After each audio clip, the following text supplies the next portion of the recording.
Aladdin is an old-school Disney animated series released in 1994, lasting 3 seasons and 86 episodes. Now in this video, I'll be picking my top 10 favorite episodes from this animated series that deserves a lot more love than it gets. Yeah, it's that good. So let's get this thing started.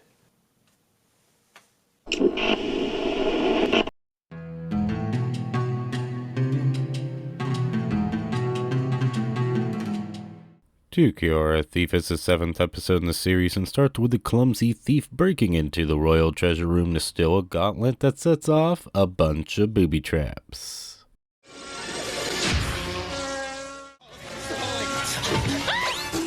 He ends up narrowly escaping with his life. And as they start to clean up all the traps, Aladdin warns Abu to leave the gauntlet alone. But does he listen? No. Abu grabs the gauntlet, setting off all the booby traps and almost killing everybody inside the room.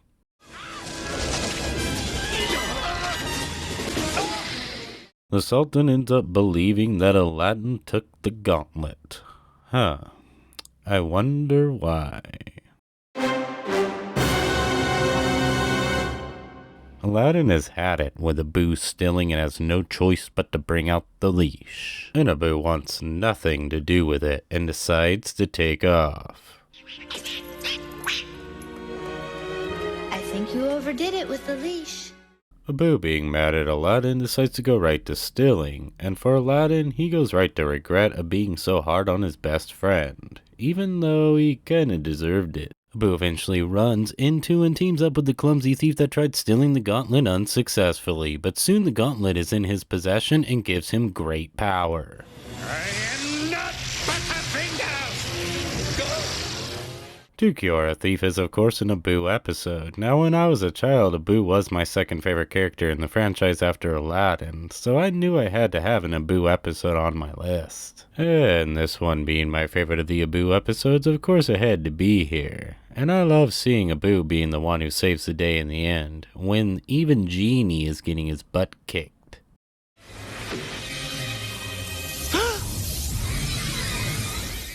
And as cool as that is, seeing him with the power of the gauntlet is even better. What are you doing, Frank? Put it down! Okay, it was my fault!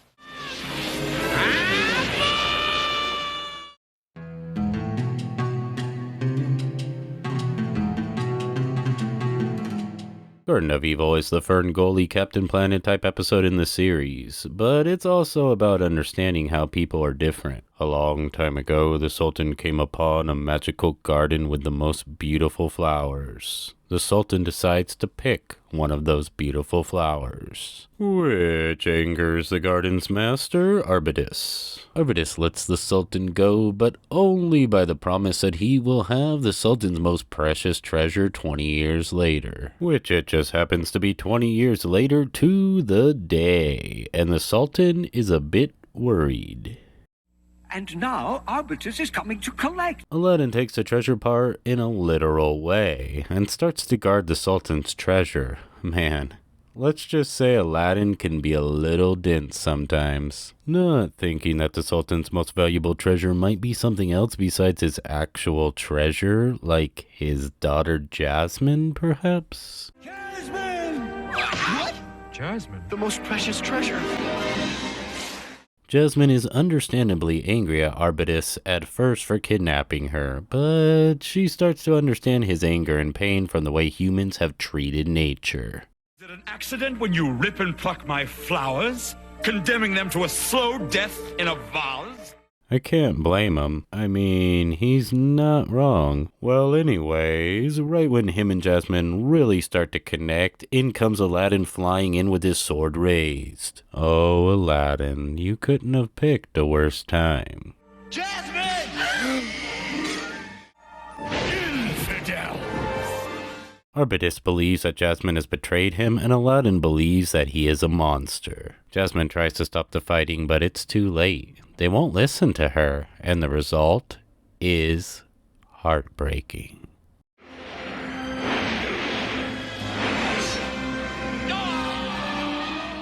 Aladdin, still not seeing with his heart, shouts in excitement with the destruction of Arbutus, and all the living plants wither and die, leaving a sadness looming over me. Jasmine finally gets Aladdin to understand that Arbutus was not a monster, just someone who was different. As they finally look into their hearts, the episode ends with a happy magical feeling that just warms you up on the inside.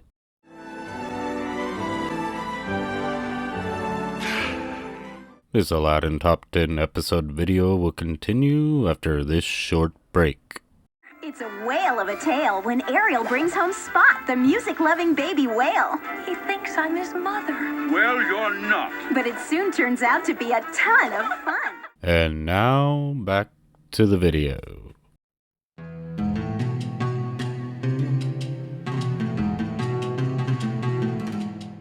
Abysmal has stolen the blue rose of forgetfulness and has broken into the palace. What did you say my name was? I don't remember. Meanwhile, Jasmine is feeling down because Aladdin has forgotten their anniversary. And no, the blue rose has not been used on Aladdin. He is just being, well, you know. Look, Princess, he's a cute kid, but his mind, you gotta make compromises. Abu spots the blue rose and decides to steal it and give it to Aladdin to get him off the hook with Jasmine. Know what I mean? You're so cute. What Aladdin doesn't know is that he just gave Jasmine the blue rose of forgetfulness and she's about to lose her memory. Man, there seems to be a lot Aladdin doesn't know right now. Abysmal ends up figuring out that Jasmine has lost her memory and convinces her that she is his daughter. When Jasmine is told that she has the blackest, twistedest heart around, she gets a look in her eyes and a smile on her face that, well, kinda scares me. All of Agrabah. Really? Forget Me Lots is an awesome Jasmine episode. I like seeing her play the bad guy type role, and her new bad girl outfit is pretty hot. I mean, I wouldn't mind taking her whip. Party's over. We conquer Agrabah at dawn. Bad Jasmine can also kick major butt. I mean, she can definitely give Aladdin a run for his money. I guess you're just... Wait! I also really like that this is their anniversary episode. I guess what the episode is trying to say is that forgetting a special day between you and your loved one can turn into something deadly. Like giving that person a blue rose that will make them forget your love completely. But remembering that special day can bring you back together. Aladdin, you remembered. And I broke the spell.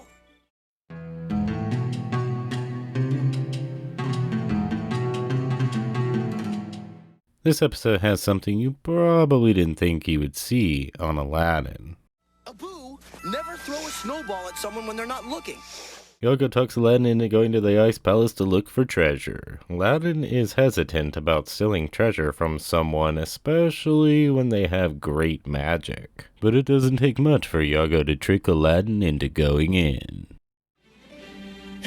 Well, I guess it couldn't hurt to take a peek. Jasmine is a little bit more hesitant about the situation, and she should be as the palace is filled with deadly traps.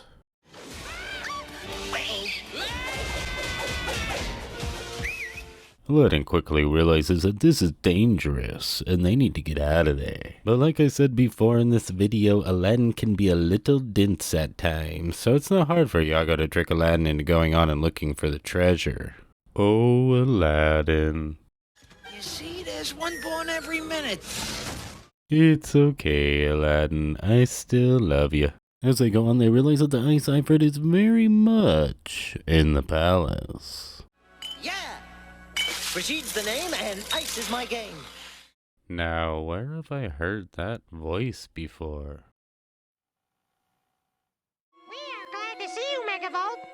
Oh, thank you, little light. Aladdin and friends end up befriending this magical Iceman, so Aladdin decides to invite him back to Agrabah, which I don't think is a very good idea. Man, why is Aladdin so clueless at times? Well, maybe me and Jasmine are worrying just a little too much. I mean, the Sultan does like him pretty much right off the bat. That was great fun. Actually, everyone loves him in Agrabah.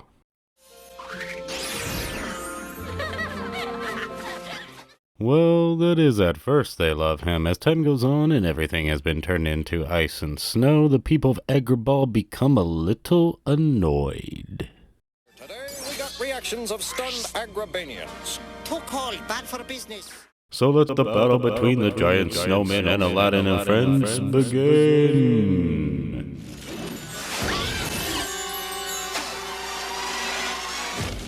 Of Ice and Men is a fun episode, and a big reason is the Ice villain, who's just a crazy, wacky character that I enjoy a lot. I wish they would have used him more in the series. Oh, the embarrassment I went through at dances! Hey, I can fix that. But oh well, at least we have this episode, which has a great ending, by the way. Told you I could handle it. Care to repeat that, gentlemen?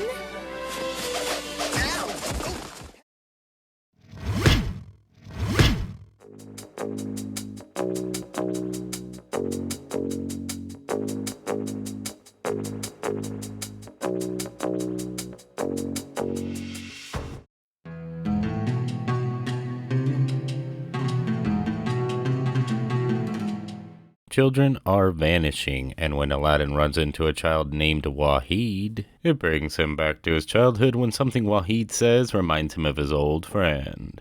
Someday I'm gonna make something of myself. I've seen sandworms move faster than you, Aladdin. Amal. Aladdin and his friend Amal both wanted to make something of themselves, but Aladdin didn't want to take the bad road to get there, whereas childhood friend more embraced it. And that's not the only thing that Aladdin remembers about his old friend. My best friend, when we were kids, until he disappeared. I personally like this part. It's cool to see little Aladdin. It's always interesting to me to see cartoon characters younger or older than we usually get to see them. I'd like to take a second to mention that the children are not the only thing disappearing in this episode. That's right, as Jasmine has disappeared from this episode. Yep, that's right. She's not in this one. Anyways, Aladdin feels that his friend's disappearance years ago and the children vanishing now have something to do with each other. By George, I think he's got it. It's Aladdin on the case, as Aladdin tries to figure it all out. And after hearing a child scream, he ends up chasing a shadow walker, who is pretty scary, by the way.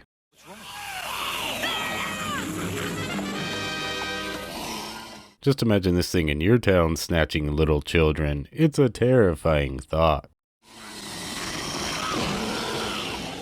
These shadow walkers are called El Khatib, and they come out every 7 years, snatch children who eventually turn into shadow walkers themselves. That's what happened to Aladdin's childhood friend, and now that's what's happening to Wahid.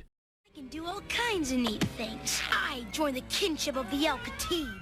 Now, what villain could be behind these shadow walkers? Like Aladdin said, it didn't start with them all. Well, on a crazy awesome episode like this, it could only be one villain, and that is my favorite Aladdin villain of all time.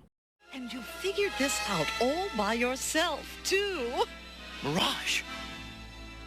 Yep, that's right. Only Mirage could be this evil to steal kids' humanity. The episode ends with Amal losing his seed of evil by refusing to kill Aladdin, which leaves you with hope that maybe with every good deed he will become his human self again. Take care, Amal. You make something of yourself.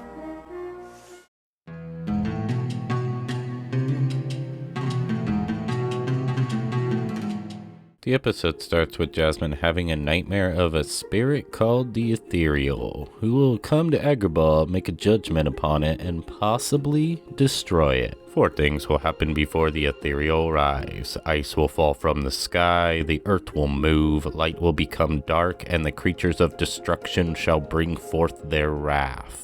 Well, at least it was just a dream, or so it seems, as Jasmine starts to wonder if it was more than just a dream, especially when it starts to hail ice from the sky. Why, it's hailing. Ice shall fall from the sky. Aladdin tries to assure her that it must have been a coincidence, but the second, third, and fourth sign follow, making it obvious that this was more than just a normal dream. After the fourth sign, the ethereal arrives. It is time. It's up to Jasmine to show the ethereal what makes her kingdom great. But what Jasmine doesn't get right away is that this powerful spirit wants to see the heart of Agrabah, if it has any, that is. Instead, Jasmine shows off their impressive library, the marketplace, and their beautiful art. Artisans from all over the 7 deserts come here to gain inspiration. These things don't convince the powerful spirit that Agrabah is great, so the judgment has been passed. Agrabah will be destroyed. It's in this moment of destruction when the ethereal will see the heart of Agrabah.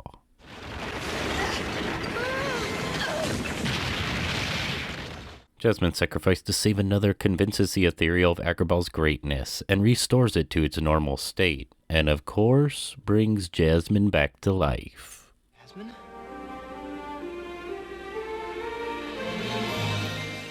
The Ethereal is an amazing episode, and the Ethereal spirit is awesome. I really like this character. And of course, Jasmine shows why she's such a great princess in this episode. She might just be the greatest princess of all time. I mean, with this episode, you can definitely argue that fact. It's the people, Aladdin. It's the people that make Agrabah great.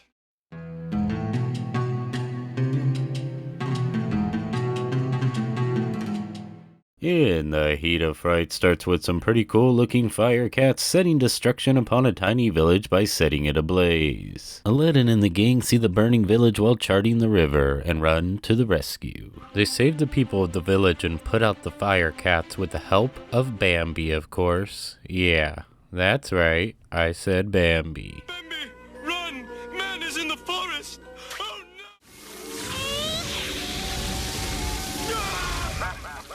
Who could these bad fire cats belong to? It could only be the greatest Aladdin villain ever, I mean, right? Well, yes, that's exactly who it is. It's Mirage.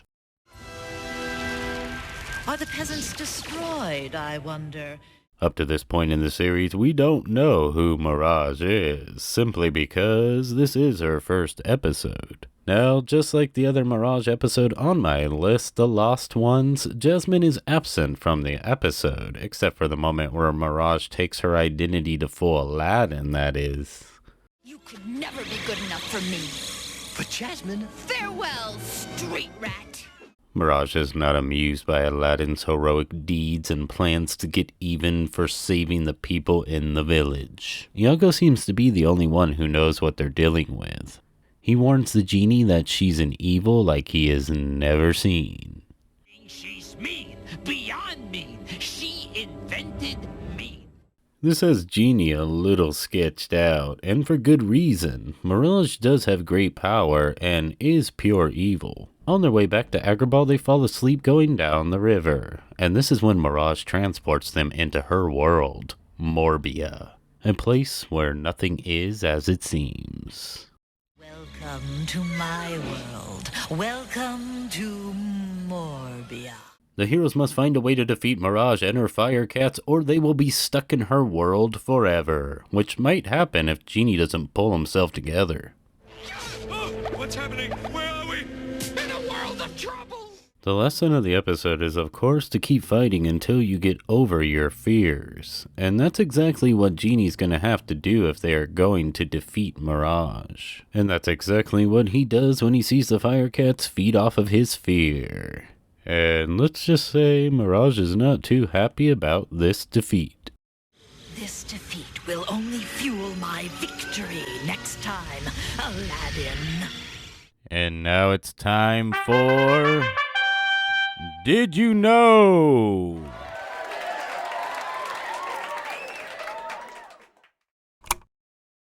Did you know that even though the series takes place after the events of Aladdin's straight-to-video sequel, Return of Jafar, they actually aired the entire first season before the film was released? That's right. And did you know that the show had a giant variety of bad guys with over 20 villains appearing on the series? With many talented voice actors playing the parts like Jim Cummings, Frank Welker, Jonathan Brandis, Jason Alexander, and Tim Curry. Just to name a few.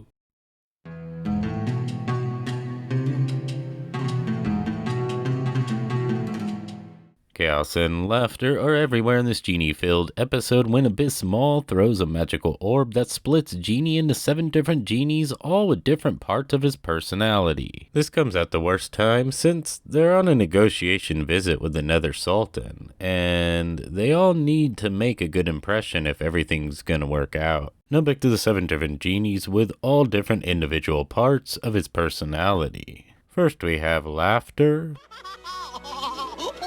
He's okay. Anger.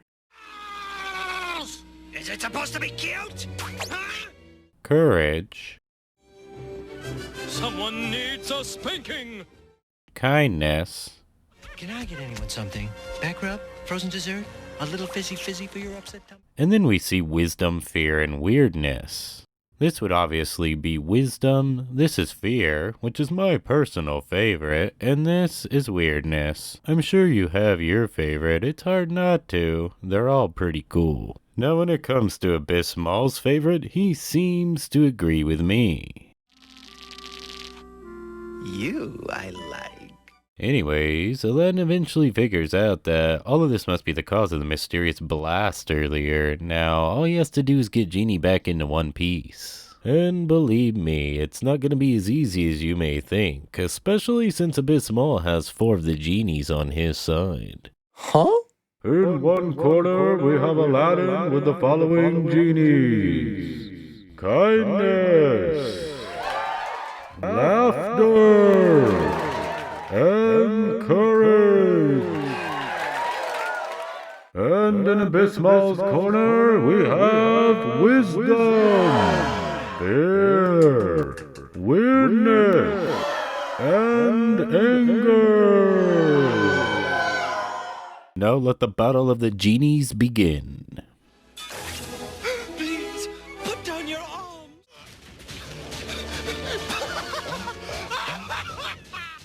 The 7 Faces of Genie is the best Genie episode in the series. I mean, what's better than 1 genie? Well, 7 genies. I always thought it would have been a cool idea if they would have made the 7 genies in an action figure set. I would have loved if they would have done more with the 7 genies after this episode. I think they could have found a way to bring them back, but oh well. At least we still have this classic episode. Make yourself useful.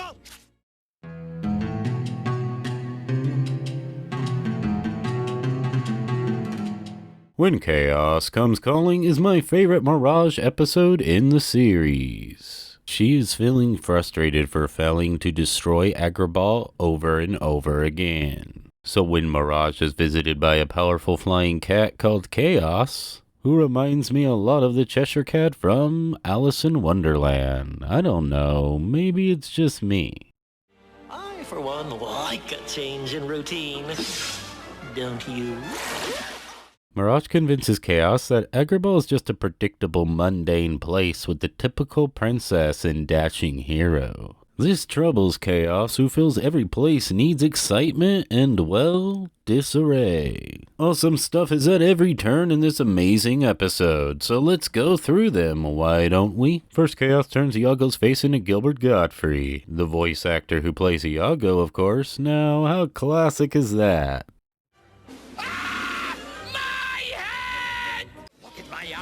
They're so beady and squinty. Then comes evil Aladdin twin, who looks pretty cool and pretty much kicks good Aladdin's butt. Stop talking. What next? You know, What's next is right. It's only a reference to my favorite Disney cartoon show of all time. And as you can see, Genie is Baloo, Abu is Louie, Jasmine is Rebecca, and Iago is none other than Kit Cloudkicker. Yes, this is freaking awesome. Keep it down, little britches. We got us a search and rescue mission. If you thought that was the only cool stuff this episode had to offer, think again, because evil Aladdin has a genie of his own. Yep, that's right, it's Evil Genie. Oh look, it's Godzilla vs. King Kong. A Mirage episode was the perfect episode to have a character like Chaos introduced. He's right. I'd never have thought of it myself. Why, thank you, Mirage.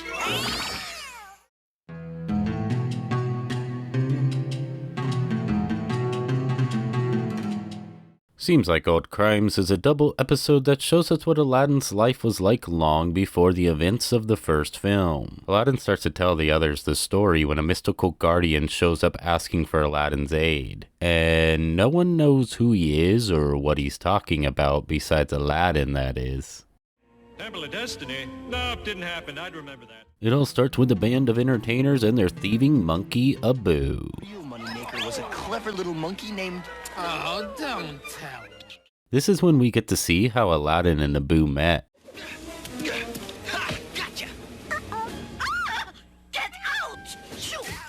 Aladdin and Abu quickly become friends, and Aladdin decides to join the band of entertainers and steal from people in the crowd with his new buddy Abu.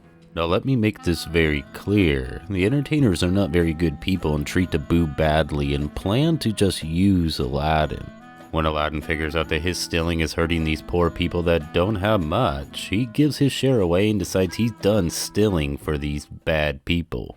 But Minos talks him into stealing the Destiny Stone. He doesn't want to at first, but something persuades him to change his mind. I need you. I don't know. I'm in. The Temple of Destiny is filled with deadly traps, and it's exciting to watch Aladdin make his way through.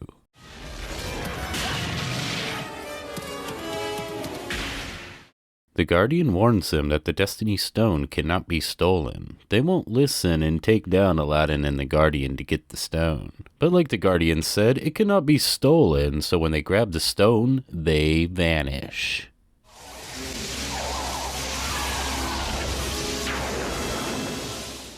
Aladdin's story ends with him and Abu deciding to stick together as friends. Aladdin and the gang go to check out the Destiny Stone and find it shattered into pieces, which leads us into part 2, where we find out they've escaped the stone and are not exactly the same, as Aziz is now a goblin, Minos is a powerful minotaur, and Fatima is a harpy. Fatima is least happy about their transformation and is even pained by it.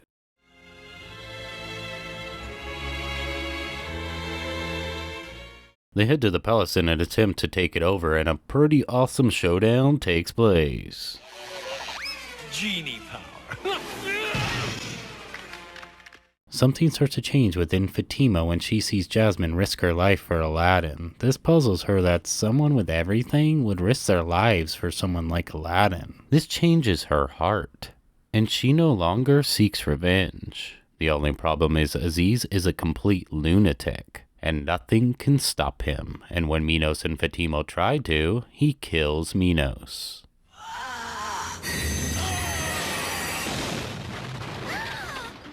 The Destiny Stone puts itself back together, and because Minos and Fatima have changed their destiny by changing who they are, they become human once again. They tell Aziz that he can do the same, but he refuses and chooses to stay nasty.